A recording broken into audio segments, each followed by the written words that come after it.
Hello, welcome dear audience. আজকে গুরুত্বপূর্ণ modal auxiliary ভার্বের কিছু বিষয় নিয়ে কথা বলবো। Number 10, ought to. Ought to শব্দটি ব্যবহার করা হয় দায়িত্ব বা কর্তব্য বোঝাতে। Duty or obligation. You ought to respect your elders. তোমার দায়িত্ব বা কর্তব্য তোমার বড়দের সম্মান জানানো। You ought to respect your teacher.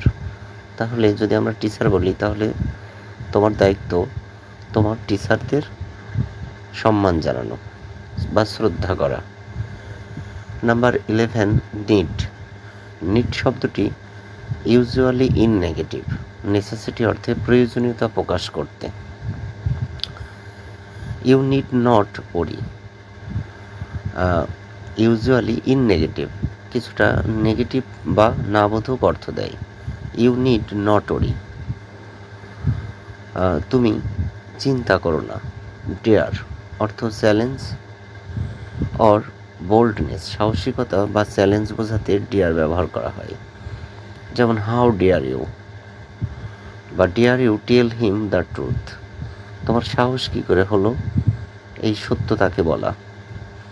Use to, first habit, অতীতে অভ্যাস ছিল এমন কিছু বোঝাতে ইউজ টু ব্যবহার করা হয়। অতীতে অভ্যাস ছিল এমন কিছু বোঝাতে। I use to play football, আমি ফুটবল খেলতাম, মানে অতীতের অভ্যাস, অর্থাৎ এখন আর খেলে না।